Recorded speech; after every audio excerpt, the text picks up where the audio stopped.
Joey De Leon, wagi sa isinambang kaso kay Atasha Mulak. Korte Suprema, ibinasura ang kaso, matapos ang ilang buwang matinding kontrobersya at batuhan ng salaysay sa pagitan ng veteranong komedyante na si Joey De Leon at ng batang host na si Atasha Mulak, tuluyan ng ibinasura ng Korte Suprema ang kaso sinambang Atasha laban kay Joey, isang desisyong ikinagulat ng marami sa showbiz at sa publiko.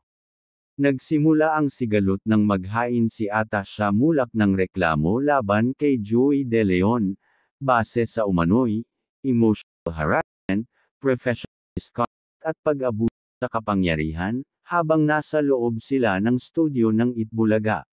Ayon sa reklamo, ilang beses umanong napahiya si Atasha on and off cam dahil sa mga komentong binitiwan ni Joey, na aniyay may malisyosong undertone, at hindi akmang biro lamang. Kasama rin sa ang umano'y pagmanipul sa produksyon upang ma-discredit ang kanyang reputasyon bilang isang bagong host ng programa. Ayon sa inilabas na desisyon ng Korte Suprema, kulang umano sa matibay na ebidensya ang mga alegasyon ni Atasha.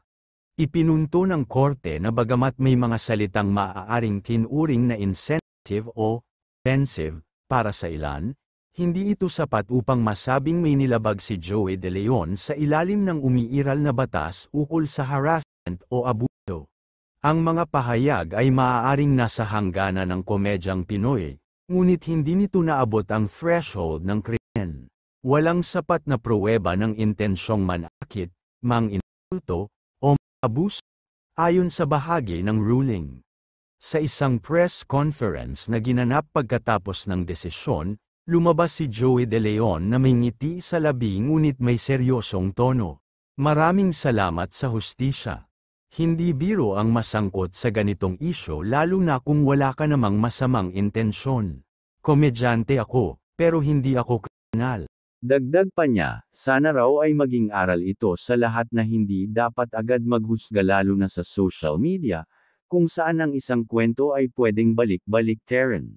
Samantala, si Atasha Mulak ay hindi na humarap sa media ngunit naglabas ng maikling pahayag sa pamamagitan ng kanyang abogado.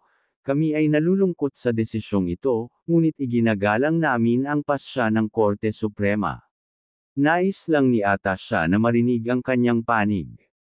Kung ito man ay hindi tinanggap, hindi ibig sabihin ay wala siyang pinagdaanan. Ayon sa kanyang team, hindi na nila balak mag-apela. Sa halip, magpo-focus daw si Atasha sa kanyang mental health at career growth. Nahati ang opinyon ng publiko. Tama lang.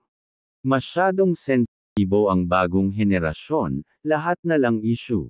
Sayang si Atasha. Sana hindi siya mawalan ng loob. Hindi porket na-dismiss ang kaso ay ibig sabihin wala siyang pinagdadaanan. Joey may nanalo sa kaso, pero sana maging maingat na rin siya sa mga biro niya. Habang ang kaso ay formal nang isinara, ang epekto nito sa career ni Atasha ay ramdam. May mga brand na umano'y nag-hold muna ng endorsements, at ang kanyang screen time sa ilang shows ay nabawasan. Samantalang si Joey De Leon, bagamat nagwagi, ay tila mas nagiging maingat na sa kanyang mga berwan sa kamera, isang senyales na kahit may panalo sa korte, may aral pa ring natutunan sa kontrobersyang ito. Sa huli, ang tanong, ang pagkapanalo ba sa korte ay tunay na paglilinis ng pangalan, o panimulang yugto lamang sa mas malalim pang kwento?